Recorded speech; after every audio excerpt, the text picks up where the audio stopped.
everyone, and welcome to our next episode of Big Data Talks, in which we have conversations with industry experts about the way in which data, machine learning, and artificial intelligence are transforming the way we live. My name is Jan-Willem Middelburg, and I will be your host again today. I'm the author of the Enterprise Big Data Framework, which is hosting this series of Big Data Talks. You can always watch back the recording of this discussion on the YouTube channel, the Big Data Framework website, and Apple Podcasts and Spotify. Today, I have the great pleasure of introducing Andrew Jones, an independent data consultant with over 15 years of experience in the industry. Andrew's journey began as a software engineer and eventually led him to specialize in data infrastructure and data engineering. Andrew holds a Bachelor of Science and honors in Business Information Technology, Computing, Software Development, and Programming from Bournemouth University. Frustrated with traditional data architecture, Andrew created and defined data contracts in 2021, a concept he detailed in his book, Driving Data Quality with Data Contracts. As a regular speaker and writer, Andrew is passionate about helping organizations unlock the full potential of their data. Outside of work, Andrew is kept busy with his young family. When he does have free time, he enjoys running, learning, and brewing beer. Get ready to dive into this insightful conversation with Andrew. It's really a pleasure to have you on Big Data Talks today, and a warm welcome, Andrew. It's a pleasure to talk to you. Thank you. It's a pleasure to be here. Great. If it's okay with you, I'm going to dive right in. The whole purpose of this podcast is really to kind of dive a little bit deeper than what you would get into, let's say, a 2 or 3 minute interview. So in order for our audience to understand your journey a bit, can you explain how you moved from the domain of software engineering to data engineering, and what kind of helped you and inspired you on this transition? Sure. So I used to work at a company called ARM, who design microprocessors. And there I did various roles, but mainly I was building tooling to help the people at ARM, the engineers who test their designs. Mm-hmm. And they were doing that on large clusters, which we had in-house at the time, on-prem clusters. And as we were doing that, as we were becoming more successful in that, as we were having bigger clusters, as designs were getting more complex, we realized that these tests are producing a lot of data. And then I ended up becoming the person building up a data platform to manage that data, which at the time was using tools like Hadoop and Mesos for sort of orchestration. Eventually, we started moving to Spark when Spark came out. So quite early days, really, in terms of big data. Yeah. But since that time, I've really been specializing more in data platforms. So after ARM, I went to a company called GoCardless, and I was the first data platform hire there, and build up the data platform there again from scratch, but this time using more modern tooling like Airflow and Google Cloud and things like that. And since then, I've been building data platforms. I've been enjoying doing so. Very good. Quite the journey. So we're obviously going to talk about data platforms quite a bit today, and kind of dive a little bit deeper into that. But before we do that, I'm always very interested in what is the journey that you took, and what are some of the reasons that you ended up in specializing specifically in that data engineering point of view. And what I've noticed is that a lot of people still find it very confusing to understand how the data engineering part differs from, for instance, data analysis or data science, or even the traditional more software development and engineering. So I was wondering if you could share some of the differences, but also maybe some of the more common misconceptions that exist in data engineering, and how do you encounter that? Yeah, I think data engineering and software engineering is more in common than different. I think they're getting more in common over time. I think that's because the stuff we're doing in data engineering, the things we're building, the pipelines we're building, the data are moving to different places, and the applications we're building on top of that data, they're becoming more and more important in organizations these days. Yeah. So you could argue that previously it was just reporting. I don't think it was really just reporting, but I think that's an argument you can make, and it wasn't so important. But again, I don't agree with that, but it's an argument you can make. But these days, what we're doing is clearly important. often data engineering are a critical path for providing data that powers product features that ultimately drive revenue, or providing quality data for machine learning applications that, again, try and drive revenue, or drive key business processes like fraud detection, for example. And these things are all increasingly important to organizations. And therefore, we're applying a lot more software engineering discipline to the building of those things. So over the last few years, it's simple things like using Git for workflow, continuous deployment, things like dbt has helped with that. But more and more, we're doing more of that in terms of how we do testing, how we roll out, how we roll back, how we do incident management. And a lot of those ideas and those disciplines are coming from software engineering. So I Yeah. think, we're getting more and more in common as we become more I mature. like what you I like what you say in the sense that it's becoming more and more important from a business perspective. I think that when I was in school, that the term data engineering didn't even exist at the time. It was just IT and software engineering that was about it. And then you needed to store your data somewhere, and that's why we had the databases that you just needed to see as a necessary evil. So I think it's fair to say that the role of data engineer has evolved quite hard in the last few years. It's also, I think, fair to say that it has now become a profession. If you go on LinkedIn and you type in data engineer, you get, well, probably thousands of vacancies. So I was wondering, how do you see this field as today, but also how do you see it evolving in the next few years? Because there's all this new, fascinating kind of technology that's coming our way. Yeah, I think today we're in quite a good position with the technology we have. There's a lot of great tooling. It's a great ecosystem of tooling around us as well. I think the challenges we have are mostly organisational in terms of data engineering. So often we are quite far away from where data is being produced. And often there's organisation barriers there, and that could be a challenge. And no tooling really solves that challenge for us. It's a people problem. It's a communication problem. So we need to improve that. And again, I think with the increasing value that we're generating for businesses, I think that will improve. It's a great motivator to solve these challenges. I think tooling-wise, we're in a good place. It's getting better all the time. I think more and more discipline, like I said, more and more software discipline will come in. But generally, I think the biggest problems for us right now is the organizational structure and the people side of our role. Yeah. And how do you see, because the talk of the town obviously these days is AI systems and large language models and all the data that they create. So every organization, whether they like it or not, is getting involved in big data in one way or another, which is going to bring these massive data influxes into systems. And as organizations, you need ways to store that, process it, but also judge the quality on it in some way or another. So in your professional opinion, is that going to change data engineering in the near future? I think not so much. I think we'll get the AI that helps us do our job better and kind of assist us and become co-pilot style functionality, and that's quite useful. I think it's just another example of data becoming more important to organization, though. It just happens to be AI that's doing it. But we've been doing machine learning for a while, and it's more of a evolution of that. I think it's not something different to what we've been doing, in my opinion. I think Okay. it So is it allows more? more Could I say that it's more of the same, but more at of a, larger scale? more of the same at larger scale. Allows more different use cases that are very exciting and obviously getting a lot of press at the moment. Yeah. But just another reason why data engineering is becoming more important, Yeah. because without good data, these AI models are not going to produce great results. So you need to have great data, you need to have good data quality, and that is a key part of data engineering. Yeah, the essence of it. Now, one of the key reasons I wanted to talk to you and invite you here on Big Data Talks today is you've written a book, and the book is called Driving Data Quality with Data Contracts. So before we dive into to that, can you explain a little bit first to everyone who's new to the concept of a data contract? I also had to look it up. What is it? Why is it relevant? And what inspired you to write this book?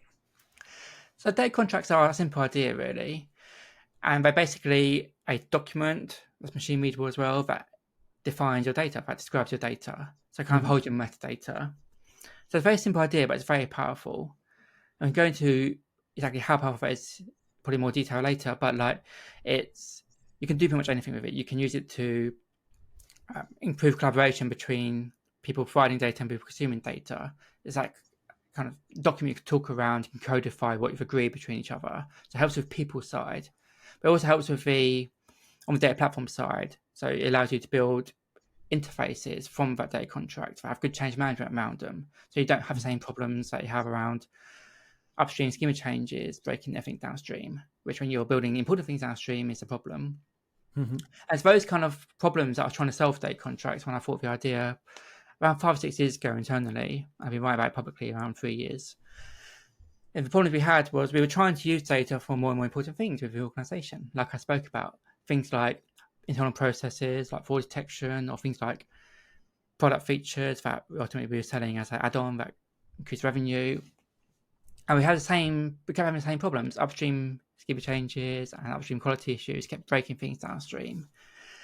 And those were problems I was trying to solve data contracts, or what became data contracts. Hmm. And at the time, as mentioned, we've been at this data platform at GoCarlos for the last sort of 7 years or so from scratch. We started off building it in the way that I thought everyone was building data platforms at the time. So we set up a change data capture service, chucked data into our data warehouse, which was a BigQuery, and then just told data scientists and BI to just, there you go, there's your data, go and create value. Yeah. And But can you help me explain, I would say in very layman's words, as if I need to explain it to my daughter, um, what is the contract part in that data contract specifically? So is that like a language? Is it an integration that you decide with each other? Is it documentation? What is the contractual aspect of it? the reason why we called it contractual was because it comes from it's similar to an API, and an Yeah. API is like a contract between a provider and consumer. Yeah. So what you're saying is, I as a provider, I am committed to providing what I've agreed to you, and I've codified that in a contract. So if I'm saying that this data will be of this structure, then it will be of that structure. If I'm Yeah. saying that it will be up to date within an hour, it will be up to date within an hour. If not, there'll be an alert. I will get the alert. I'll have to fix that. And I've broken my SLA. Yeah. So it's codifying what you've agreed and then enforcing that in production. So could we say it's kind of like a data pipeline with commitment in the sense that you are committing to a specific level of service? Yeah, exactly. I think also beyond the data pipeline as well, or at least earlier than data pipeline. So one of the key things we try and do with data contracts is apply them at the source, so where data is being generated. Mm-hmm. So I spoke about the issues with data engineering at the moment. It's mainly we're quite far away from where the data's been generated, and we're kind of having to we're getting that data like kind of exhausted. We're having to deal with that and deal with that as best we can. What Yeah. I want to solve data contracts is shift that a bit left and really improve quality at the source, so we can Yeah. build better and more cheaply downstream. Yeah. And so basically that also means that you are aligning the data provisioning part with the data consumer. Is that how I should look at it? Yeah, alignment's a good word because we are trying to improve communication between those providing data and those Hmm. ultimately creating value from data, which might be a data scientist or ML engineer or something like that. Yeah. So really, we want them to talk to each other. The people providing value from data, they are providing requirements to the data producers, and the data producers are meeting those requirements, and they're Yeah. incentivized to do so because they understand the value for the company of doing that. Right. So it sounds like me that this should be used everywhere because it has so much value. Um, why hasn't anybody thought about that before? Well, I think we have in software engineering, so we always have APIs, Yeah. and whether you're using like a Python library, for example, you have a public API you can follow, and if that's going to break, there'll be a new major version, a migration path, Yeah. and you can build on that confidence. No, it's not going to break between minor versions, so you can build on that Yeah. confidence. In many languages, you can go to private APIs, like the private methods of a function. If you're doing that, then you've got none of these guarantees, none of these Yeah. agreements. So you have APIs everywhere. you have them in libraries, you have them in obviously APIs within services. And the thing with data contracts, I was thinking, well, why do we not have that for data? Why are we just basically building on top of a database upstream? Software Yeah. engineers will never do that. It will never be reliable. That's basically building on internal models there. And if we keep doing that, we're not going to have something we can build with confidence, not going to something that's sort of right quality. We need to kind of change that mindset where we're just sucking data in and hope for best to one where we're more explicitly generating data that meets the data contract.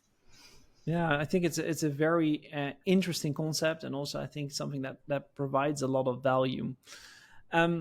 You titled the book, and that's kind of like my second part of this question is you mentioned or you called it driving data quality, and I also trying to understand a little bit more in detail around how is this ultimately going to help the quality aspect of data.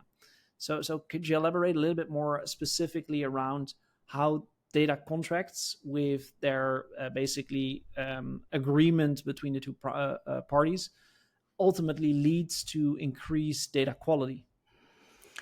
Yeah, sure. So what we have is this core idea of the data consumers and data producers talk to each other more. So they give them their Mm-hmm. requirements. So that means the data producers, but now not bound to create data that looks like their database. They can create any kind of data they like. It's like an interface, like an API. Think Mm-hmm. about something like the Stripe API, but doesn't look like the internal models. That's very stable, and people build businesses on top of it. We want something similar for our data. Doesn't need to look like the internal model of a database upstream, which Mm-hmm. might be optimized for performance, might not be that consumable, might not use business terms, might use terms particularly for the service. Yeah. Transforming that data to something that can be consumed immediately and easy to consume. Don't need to do loads of ETL on it. Don't need to do loads of data pipelines on it. So you're really separating the way the data is stored in the upstream database to the way it's being consumed, having an explicit interface there that's been agreed on by producer and consumer so it meets their requirements as best they can. Yeah.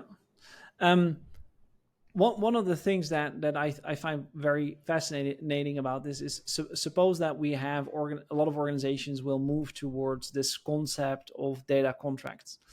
And suppose that we get to the larger multinationals, which potentially might have hundreds, if not thousands, of data contracts. Then that automatically raises the question: how are we going to govern that? Because I know from my experience, keeping things consistent and qualitative and measurable, monitorable, setting up a governance structure for these kinds of solutions is extremely difficult. So suppose that I need to manage hundreds or even thousands of data contracts. How can I set up a good governance structure that could control all of those different criteria that you specify in the contract?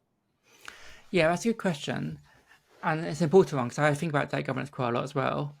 But what Mm-hmm. we try and do with data contracts is we try and automate a lot of the data governance through the platform itself.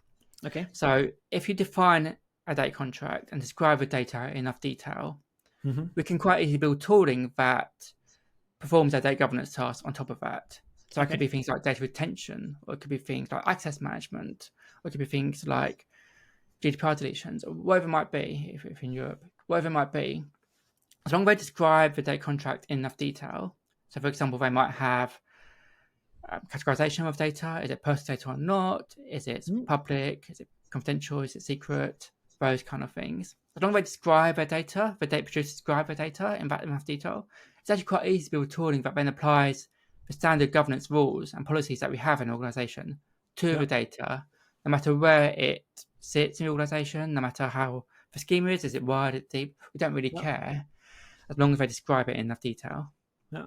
And do you have a format or a recommended, I would say, structure or outline on what that data contract needs to look like? So let me clarify that a little bit more in detail. Is there a desired or preferred format in the way that you write your contract, just as you would do with a regular API? So I think it's important when you think about how you want the data contract to be written to think about who's going to be writing it. Mm-hmm. So in our organization, it was software engineers who wanted to write it. So what we did is we implemented data contracts in a way that software engineers could write it using the usual tooling. Yeah. So in our case, for software engineers defined our APIs in a language called JSONnet, which is configuration language. They defined the APIs like that. They defined the infrastructure as code like that. Therefore, we wanted to define data contracts like that. Yeah. Anything that's kind of machine readable and human readable is fine. But JSON is not great. It's got its own challenges. It's not something I would say is the best way to define data contracts. Yeah. If you software engineers want to write it in YAML, I do a lot of YAML. That's fine as well. If it's for if it's not for software engineers, it's for a different kind of audience, then maybe define it in a different way for them. So it really depends on how you want it to be defined. But as long as it's who wants to be writing these data contracts, Yeah. as long as it's machine readable, you can easily build this tooling around it. Okay.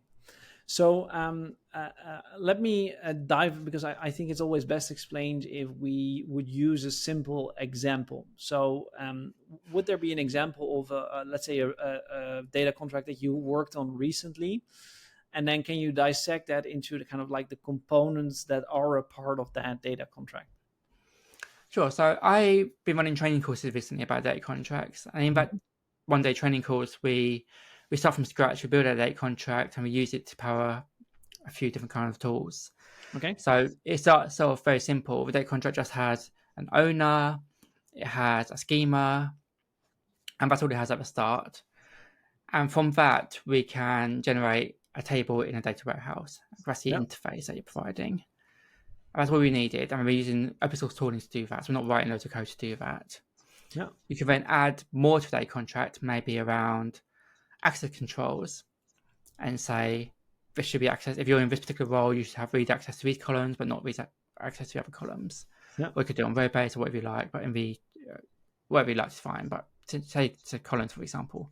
And then again, you use some open source tooling that kind of reads in the data contract and applies access controls to that table in data warehouse. So you can see I keep building that up. The next thing we do is data quality checks and define the checks in the data contract, maybe around timeliness, or it should be matching with pick one of these three values. And then you use an open source tool, something like Soda, for example, to run that data contract and run that in production. So very quickly building that up, that complexity up. Yes. So does that mean you can also build in, I would say, the quality metrics on top of your data contract to see how well it's performing? And I assume you need some kind of an engine to kind of measure performance then of data contracts. Is that correct? Yeah, in this particular case, we're using Soda as the engine, but you could use any other config-driven tooling to do that. Okay.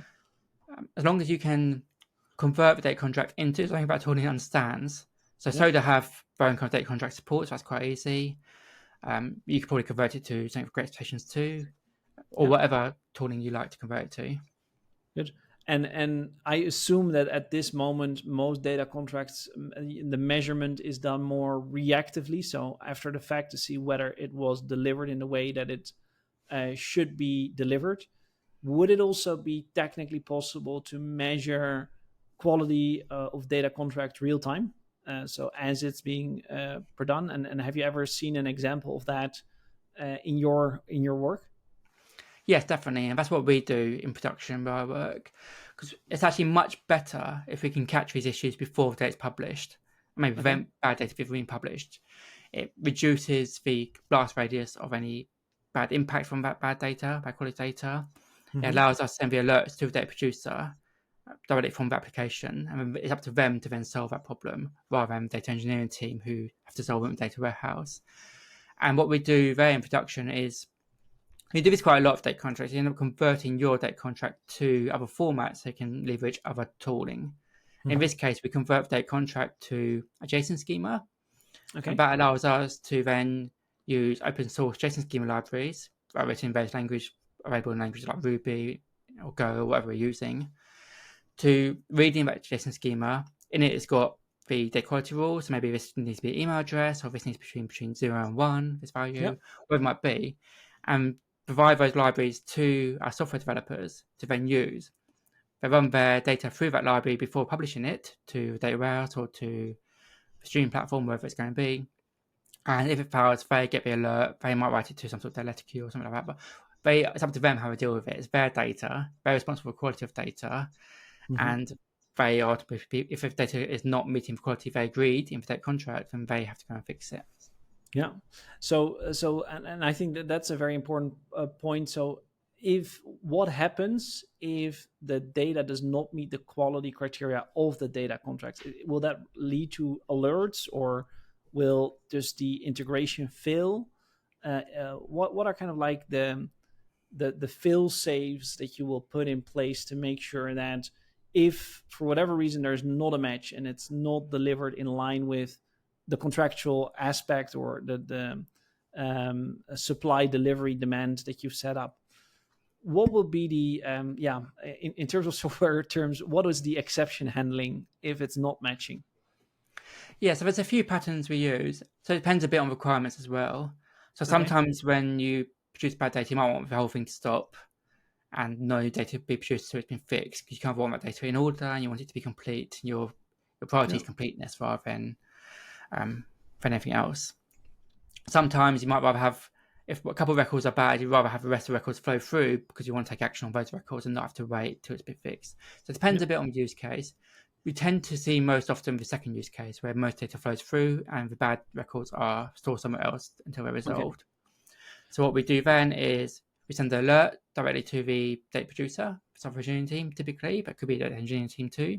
Yeah. Send them alert, and we write the data to what we call data letter queue, which is basically a separate store of bad data, bad records. And that takes it out of the pipeline so that the good data carries on flowing through the pipeline, a happy path. Yeah. The software engineering team can then look at that data letter queue, look at the records there, work out what's gone wrong, maybe fix the code, maybe play data from that data queue, Yeah. fix it up as it's being replayed back into the stream. And we provide tooling at the platform layer so they can do that quite easily. So really helping them to manage their own data. Yeah, absolutely.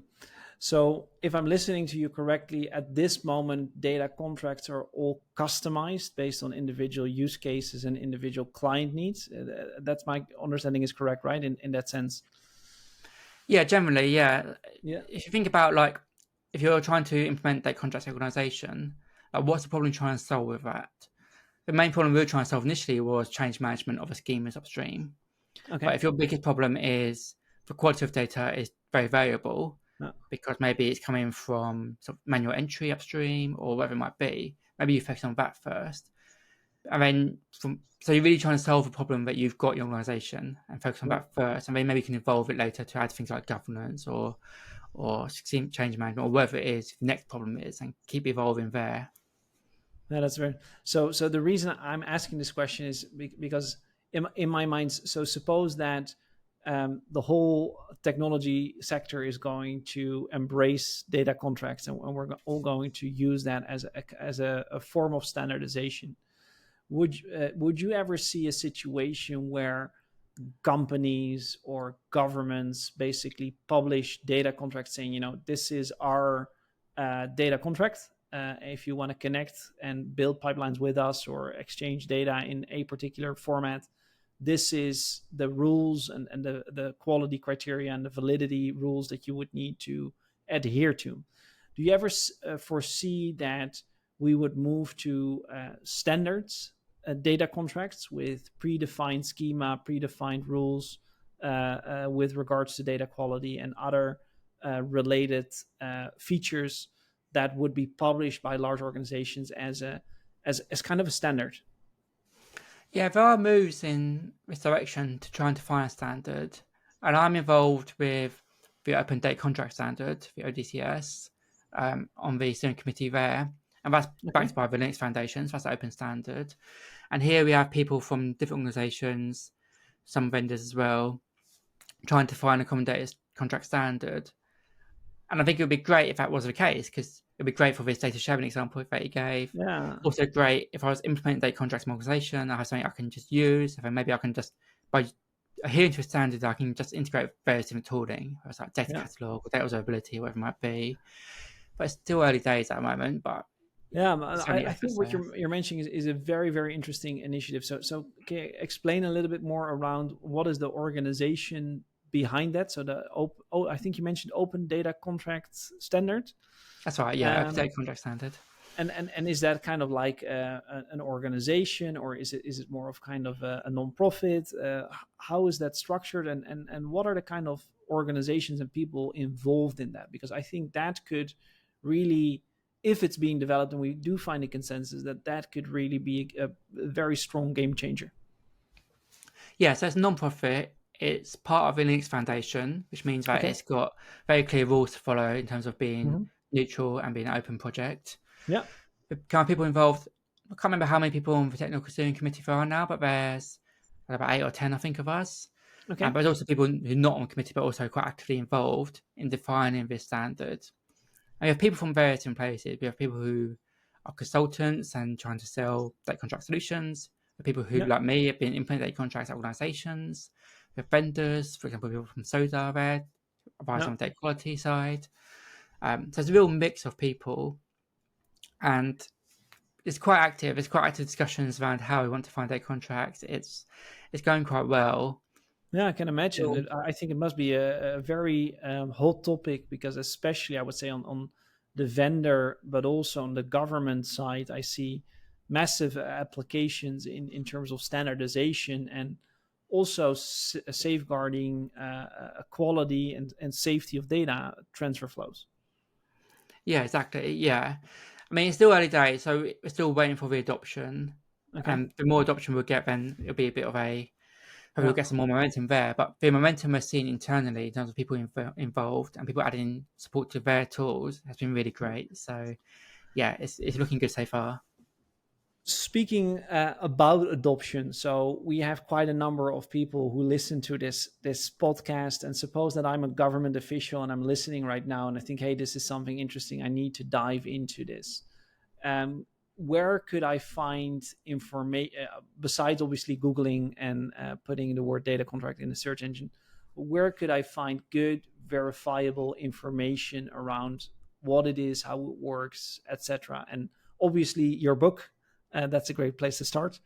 But other kind of sources that could provide information around the benefits, value of using this. Yeah, so my book's obviously a good resource, but it's quite, it's quite detailed. It's quite, it's a bit of investment to read that. But I've recently released a free white paper on data contracts called the Data Contracts 101, which provides a kind of overview that people might be looking for.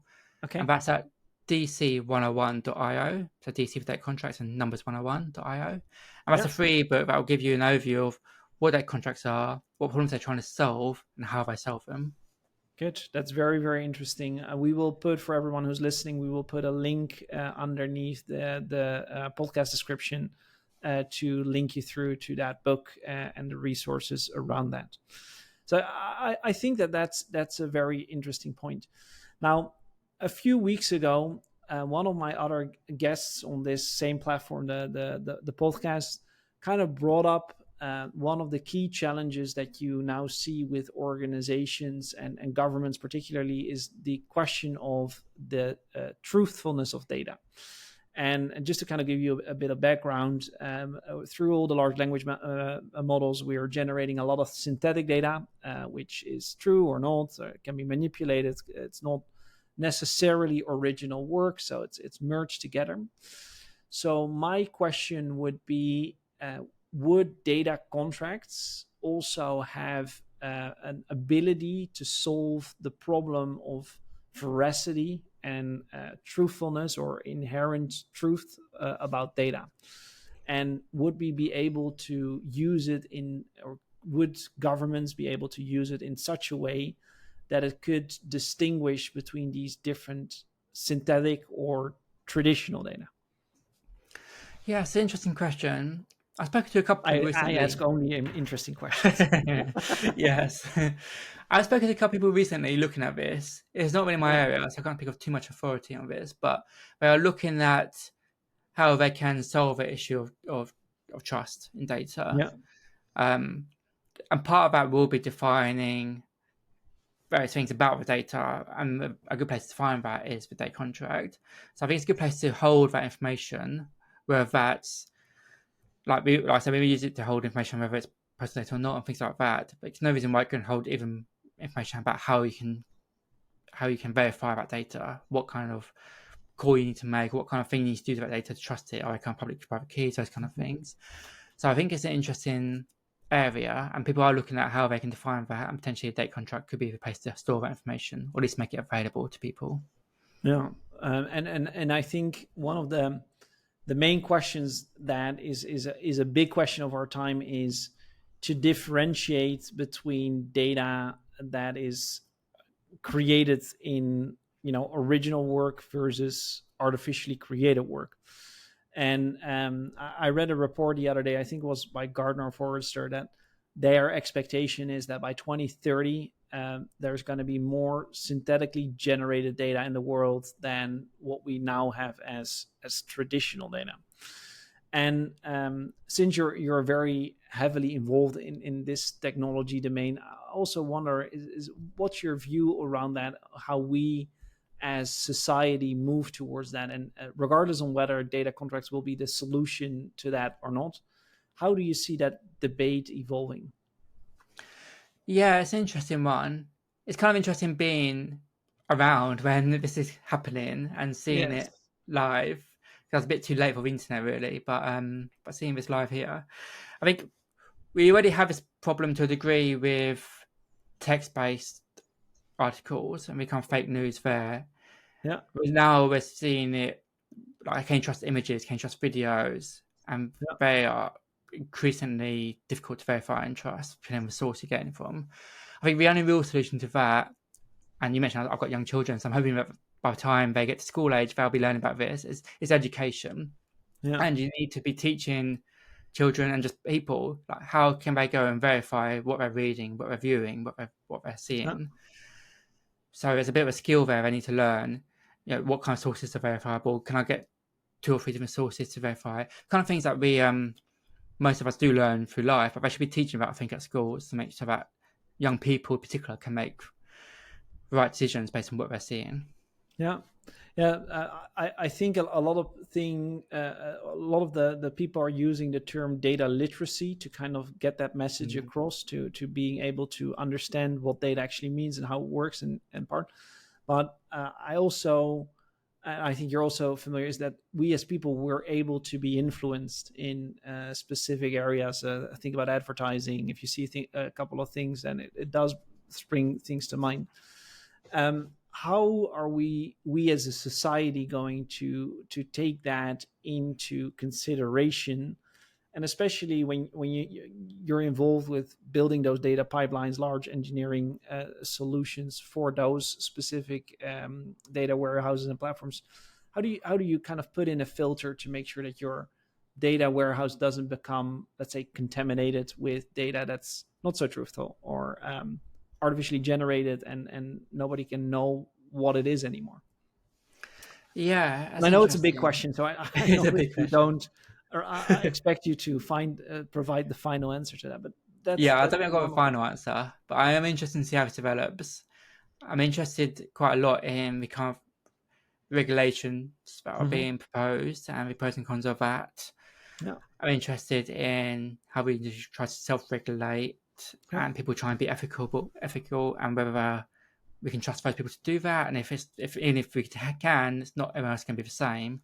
yeah, And I'm interested, like I say, in terms of how within my organisation, like how can we ensure the data we are getting is trustworthy? I yeah, think that's a bit easier to solve because I think again it's a bit you verify it from different sources, or you get it from reputable source. You don't Most organisations don't just scrape the internet for things; they get it from another company who's doing that, and you're yeah, paying them to ensure that's trustworthy. yeah. But yeah, it's an interesting challenge. Yeah, some people argue for, just as if you, in traditional, let's say, enterprise data warehouses, you now have data catalogs and there's labels around, this data is humanly originated, this data is coming from sensors.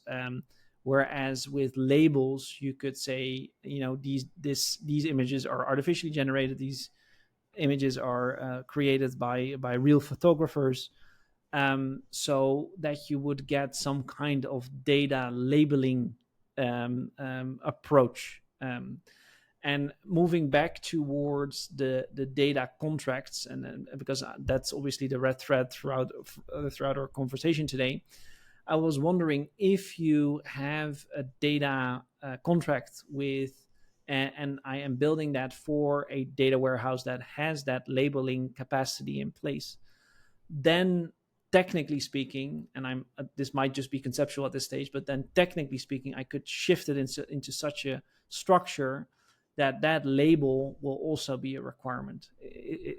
Did I then understand it correctly? Yeah, exactly that. Yeah, I mean, data contract is basically a series of labels that apply to your data, so it's basically metadata. Yeah. And we already using labels. I mentioned before, we can use labels for access controls and things like that. We label the data as what it is. Is it private data or not? Personal data or not? So we're not Yeah. describing what needs to happen because it's personal data. We're describing that it is personal data. And Okay. the platform, in accordance with our governance policies, Yeah. defines what can happen with that. How long can we keep it for? Who can access that? Yeah. You can imagine that can be increased. The scope of that can be increased. So, like, how can we process that? Can we Yeah. move it across borders? Can we use it for marketing if it's not been generated internally? You can basically use it for whatever you like, but as long as you describe the data, label the data in the correct Yeah. way, which might include the source, might include whether it's category, whatever it needs to be, you can then enforce your policies on top of that data. Okay.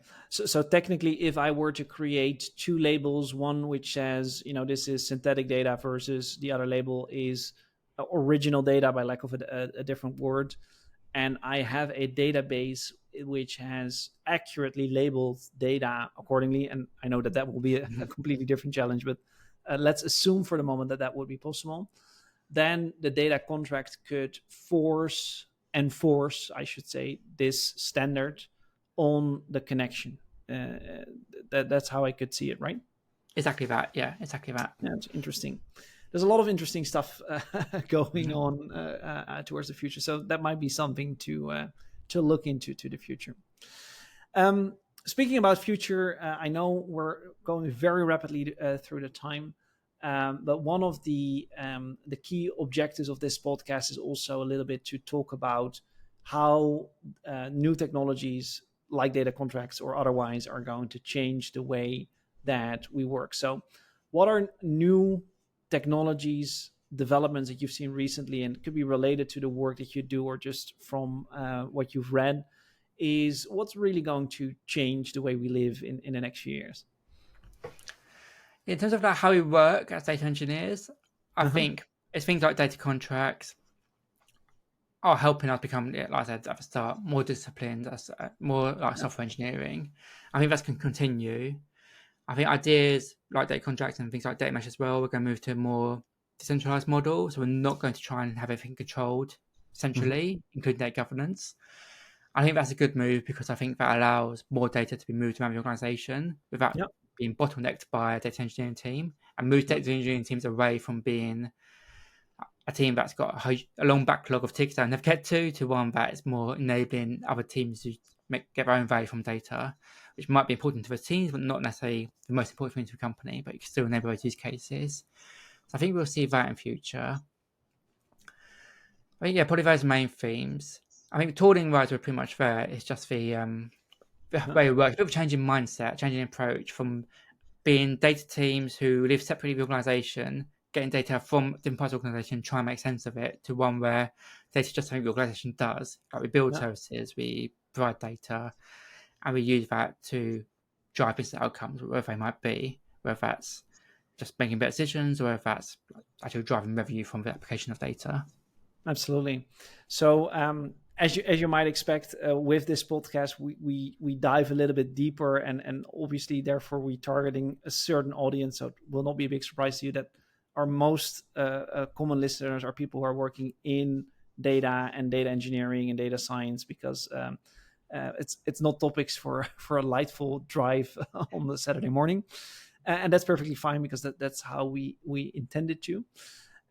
So for all the young aspiring data engineers that are listening right now, what would be your advice on where to get started? Because there's so many technologies to learn. There's so many different languages, technologies, tools. There's a variety of different things. So suppose I'm listening right now and I would like to be the number one data engineer a few years from now. What would be your advice on where to get started? So my advice for this is, when you're looking to become more senior as a data engineer or as any technology professional really, You need to start looking more upwards and outwards rather than internally. Mhm. So, say you've got a ticket to do from backlog, junior engineers, people starting out in their career, and this is fine, it's where everyone starts, that's where I started. You take that ticket, do it as best you can, you're excited about the implementation, and that's good, you're delivering some value. Yeah. But you don't necessarily have all the context about why that was important.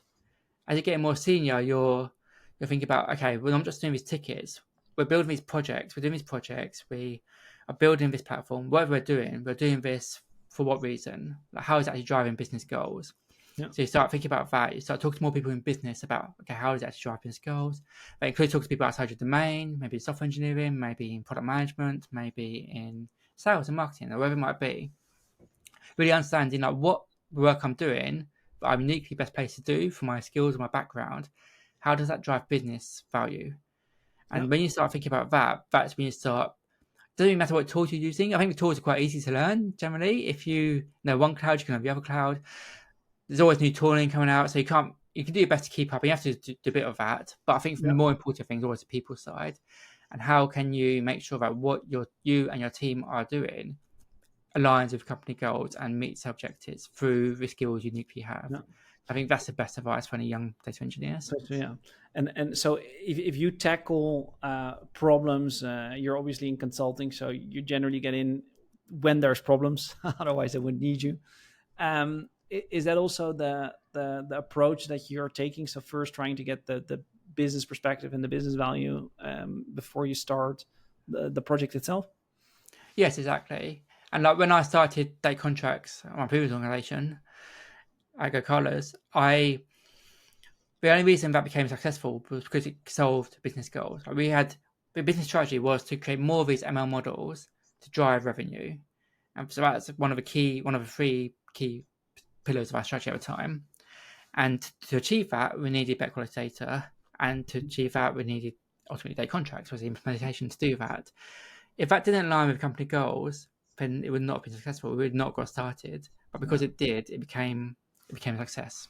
Yeah, I think that's some very wise words to close with. So always be trying tying it back towards the business goals, and then start the solution or eventually the contract based on what is going to bring value overall to the enterprise or organization.